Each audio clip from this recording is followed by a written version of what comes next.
Alright friends, and on this week for Psycho for Tycho, we're talking about making loads on the cheap. From Tycho, of course. So we're talking about three different types of custom loads that'll work in any railroad car.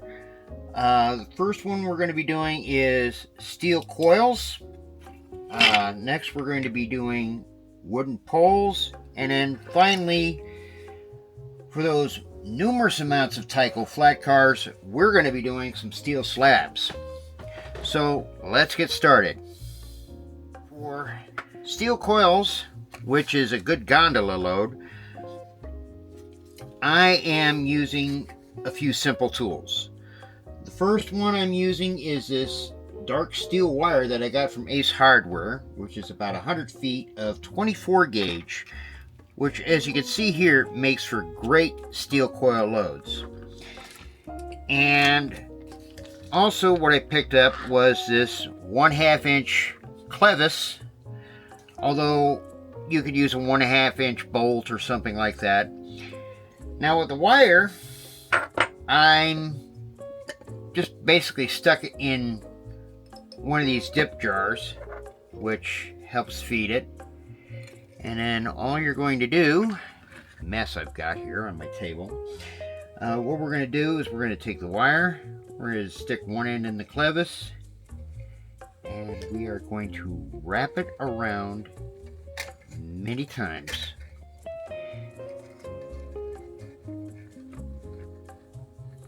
And we're going to go the full length of the clevis. This will give a whole load of steel coils, which, if you put into a 50-foot gondola or one of Tyco's 40-foot gondolas, it's going to fit the majority of the car. On occasion, because the way my feeding system is going and the wire is going, it'll kink up a little bit, like so, but I drilled a pretty small hole here.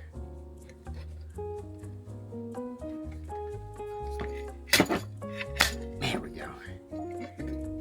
And so that wire will kink. Nope, you gotta stay on.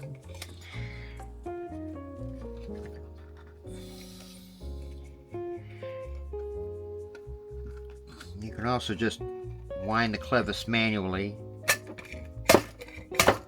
Remember the old pull start lawnmowers? Oh, so that's like so. We're gonna cut off that wire. And then we're going to peel off the end, wrap it around, bring out our gondola. Slide our springy coily wire around. Give it a little extra shape there. And we're going to stick it in our gun. And we're going to go ahead and we're going to do another one.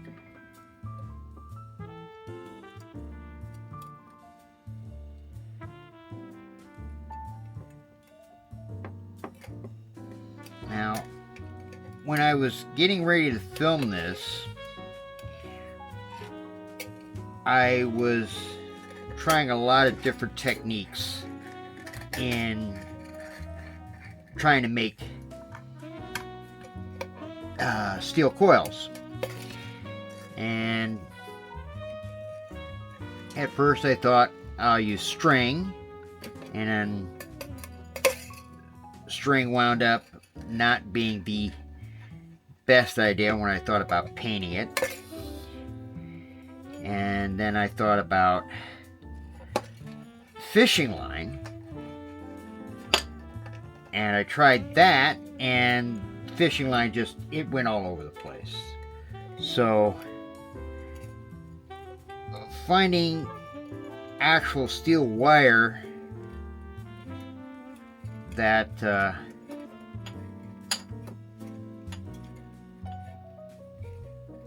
was both wrappable and would actually stay in place. I should have went with my first thought, which was using actual wire. And this is what I came up with. And it's funny when I think of these things as I'm creating ideas,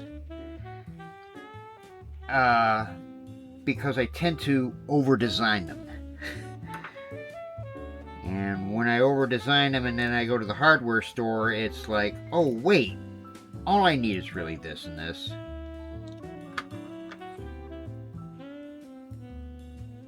Alright, now we get to slide this off the clevis.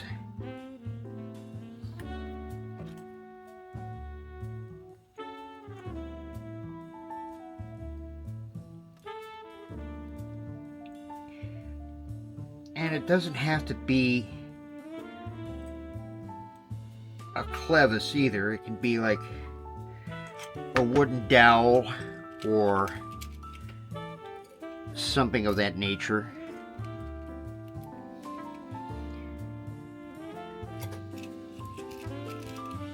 Okay, I'll do a shorter wrap just for the end. But I actually found this way when I was putting the wire together to be, as we say in Nevada, my best bet. And I got 100 feet of this, so this is going to be very cost effective as far as loads. I'm going to be able to do this Southern Pacific one and this Railgun one with just one string. And I probably will even have more left for it.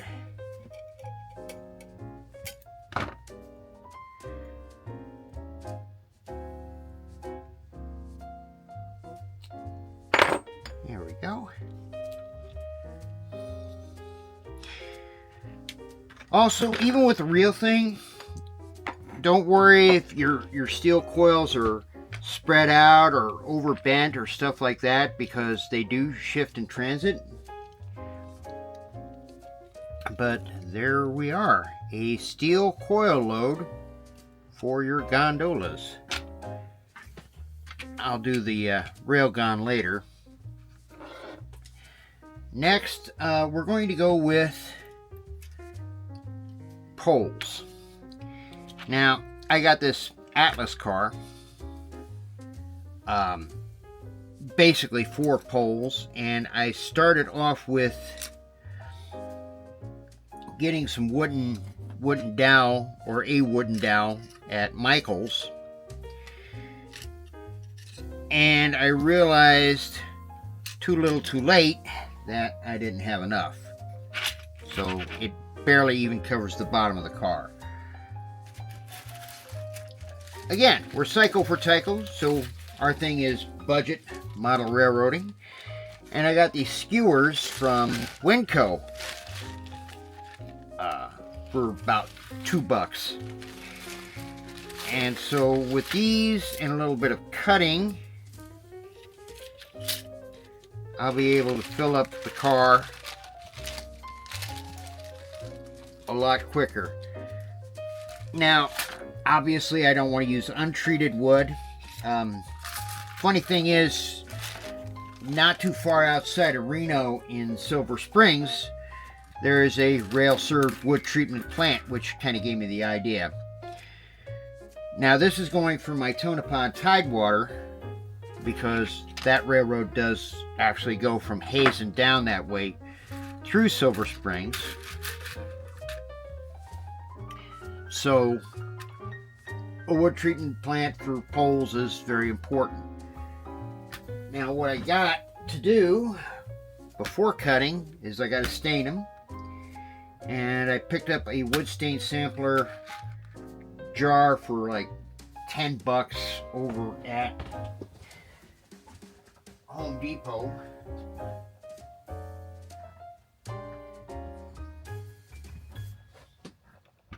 And so I'm going to go ahead, I'm going to mix this up. I'm going to paint these outside, and I will be back after these messages with the finished product, because it's going to take a while for it to dry.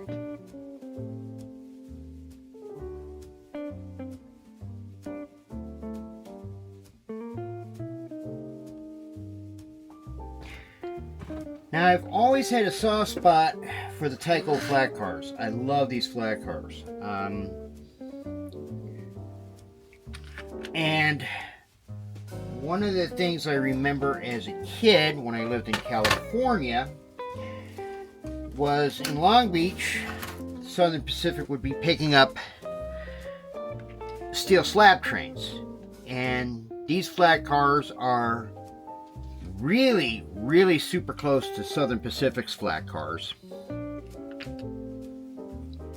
So I went ahead and I had this deck stained with some paint that's now been, of course, you know,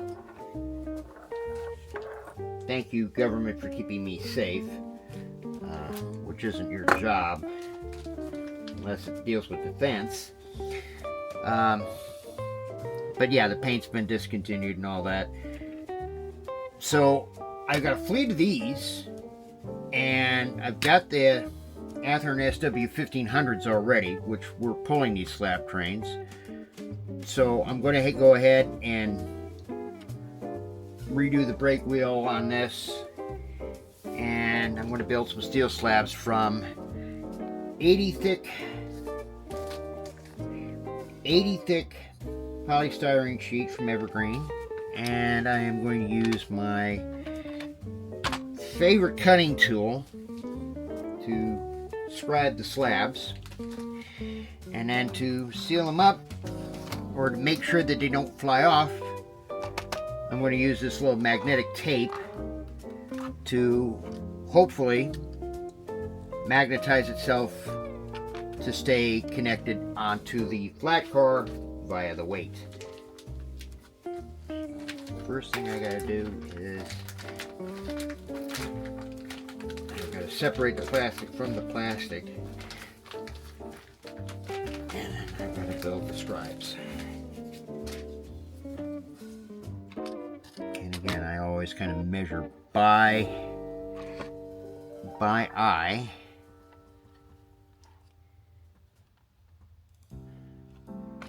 And the slabs were never like a uniform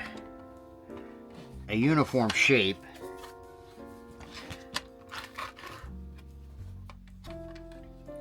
Which is fine, but I still like to keep it kind of close to something manageable. And again, I thought about, okay, well, I could use actual steel sheets from Home Depot to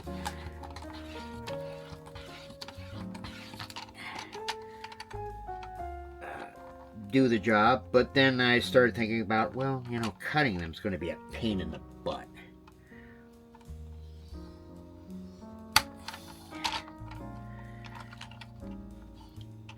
Now, someone asked me, and they put it in the comments section, why am I using this when I could just cut it with a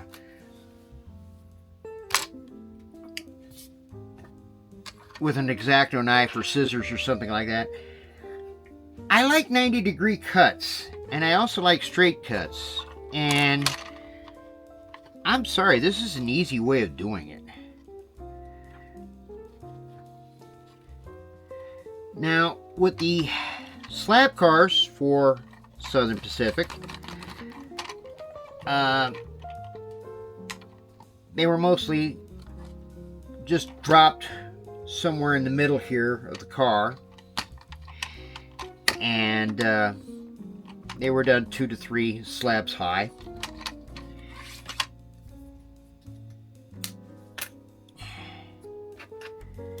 And So there's my master.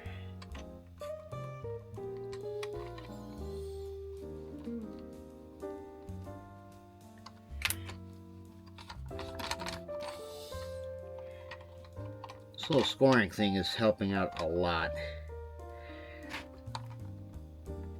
Cutting, not so much. That's because I'm using very thick plastic. And they were stacked about 3 high. So I will be doing 2. And I'll be placing the magnets underneath. And then finally, I will be giving these a coat of Tester's gunmetal gray, which should make it look realistic enough.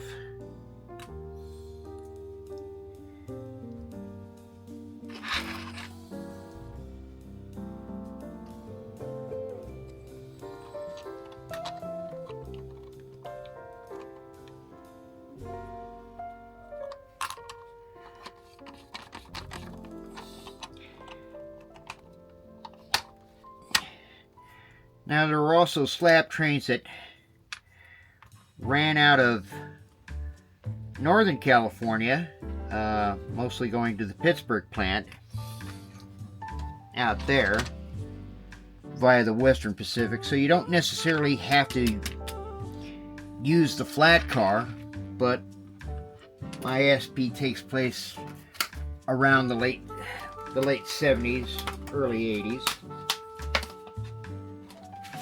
So it's really not a,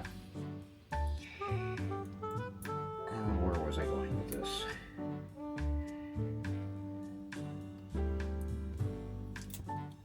Now, you don't necessarily have to use the regular flat cars for this. You can put your steel slabs in a gun and just do maybe a few more. Or you could use use a bulkhead flat car. This works for me since my modeling of the Southern Pacific takes place during the late 70s, early 80s. And this is just about wide enough to work. Now it's a little narrower, but I do have some strip styrene that I'll be putting around this, so I'm not too worried about that. All I need to do is grab my scissors.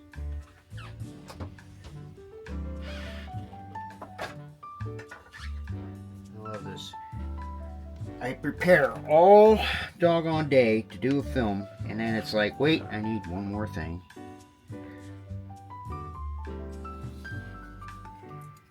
Hopefully these scissors cut it. Yep, cut. And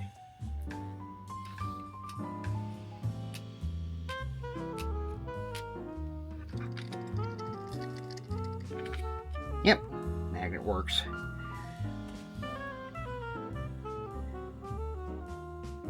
Alrighty. Magnet works, fingernails don't. There we go.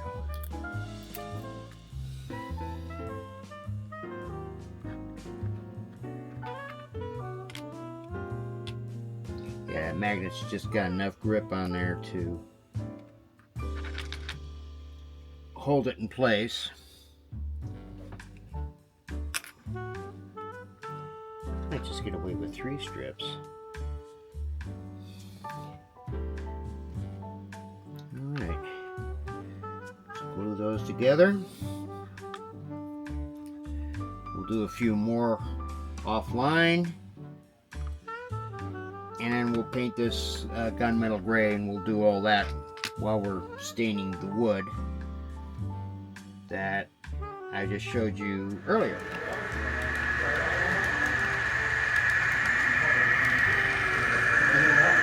I'm doing okay. How yourself? That's pretty good.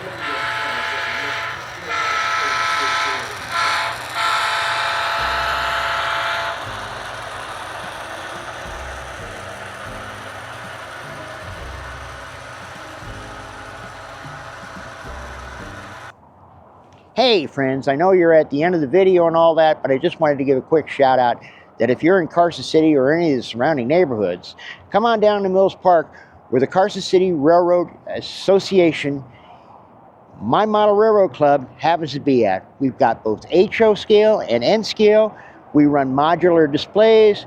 We also have, during the summer months, a 2-foot tourist railroad that kind of goes around half the park. Membership fee is about $35. If you want to run some trains, come on down. Just let us know. Link in the description, and the link is right here at the bottom. And have a good one. I'm Psycho for Tycho. We'll see you next time.